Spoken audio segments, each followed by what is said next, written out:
আল্লাহ রাব্বুল আলামিন বলেন তোমার জান দিয়ে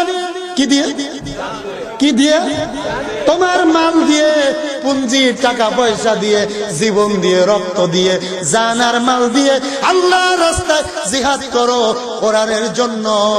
এইভাবে যদি ব্যবসা করতে পারো জান্নাতের জামিনদার আমি হয়ে যাব।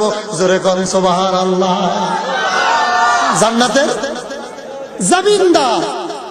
মনে করেন আমার আব্বা, মনে করেন এমপি, কথার কথা, আমার আব্বা কি এমপি, সংসদ সদস্য, কিন্তু আমার আব্বা বলেছে, আমার পিতা বলেছেন আমি কোরআন মানি না। আমি বলবো আপনি আব্বা হতে পারেন, এমপি হতে পারেন, শেখ হাসিনা, খালেদার পিএস আর আদা রসুন হইতে পারেন, কিন্তু আমি আমার আব্বারও কথা কই না, কথা কই না।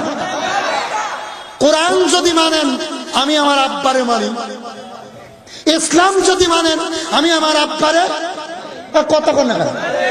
কিন্তু আপনি কোরআন মানেন না, ইসলাম মানেন না, আপনি আমার বাবা এমপিকা প্রধানমন্ত্রী হলেও আমি আপনারে মানতে পারবো না।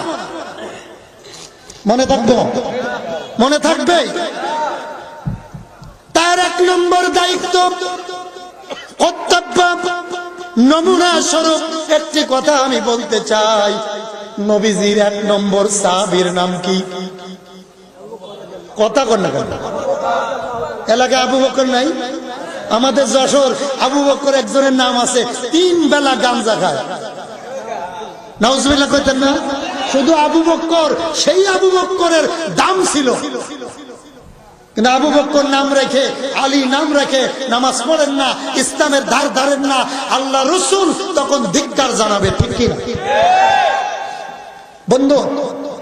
বলতেছিলাম নবীজির এক নম্বর সাহাবীর নাম কি? আরো জোরে কন, আরো জোরে কন। সিদ্দিক আকবর। আবু বকরের ঈমানের স্পৃহা, ব্যবসা কেমন ছিল ভালো করে বুঝেন। আবু বকরকে তার ছেলে ডাক দিয়ে বলে, আব্বা আপনি তো নবীজির সাহাবী, আর আমি বেদিন যখন ছিলাম, আমি জিহাদের ময়দানে আপনার বিপক্ষে, কাফেরদের পক্ষে আমি জিহাদ করতেছিলাম, তখন আমি আপনাকে যুদ্ধের ময়দানে দেখেছি, কিন্তু বাবা বলে আপনারে আমি মারি নাই।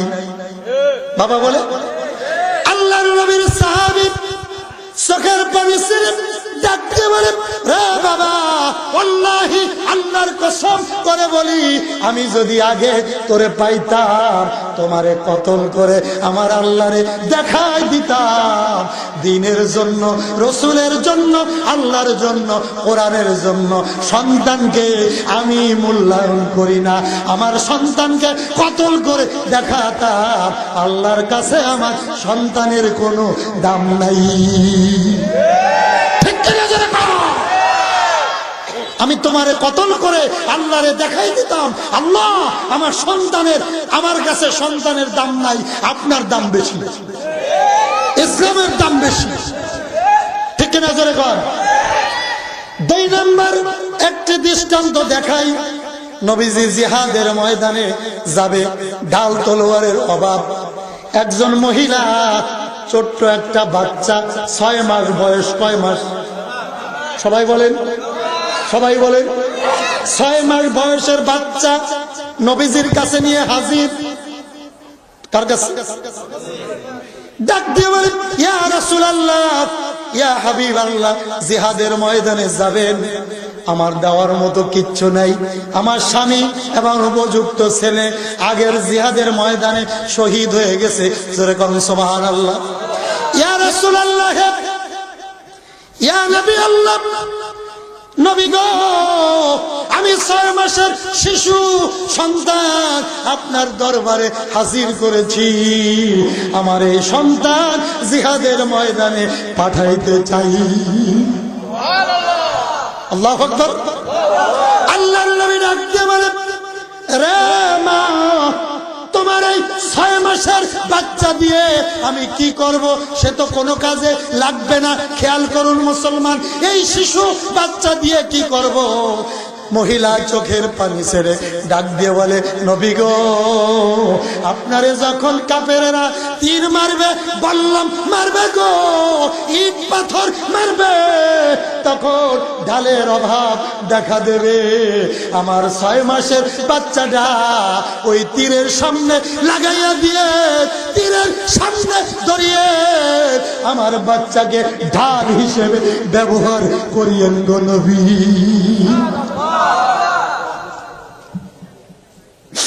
নবী গো, কাফেরেরা যখন আপনার তীর মারবে, পাথর মারবে, আমার নবীর শরীরে মোবারকে লাগবে, আমি মহিলা সইতে পারি না, কারণ আমি আমার জীবন থেকে আপনাকে বেশি মহব্বত করি। আল্লাহু আকবার বল। নবীজি বলেন, লা ইউমিনু আহাদুকুম হাত্তা আকুনা আহাব্বা ইলাইহি মিন ওয়ালিদিহি ওয়া ওয়ালিদিহি ওয়ান নাসি আজমাইন। এ দুনিয়ার মুসলমানেরা, আমি রাসূলকে কেমন ভালোবাসবা জানোনি? নিজের জীবন থেকে, জান থেকে, মাল থেকে, সব থেকে, ছেলে স্ত্রী পুত্র ঘর বাড়ি সংসার ব্যাংক বিলাস সকলের থেকে, এক কথায় আমি রাসূলকে যে বেশি ভালোবাসবে তার হাতে ধরে ধরে আমি রাসূল জান্নাতে দেব।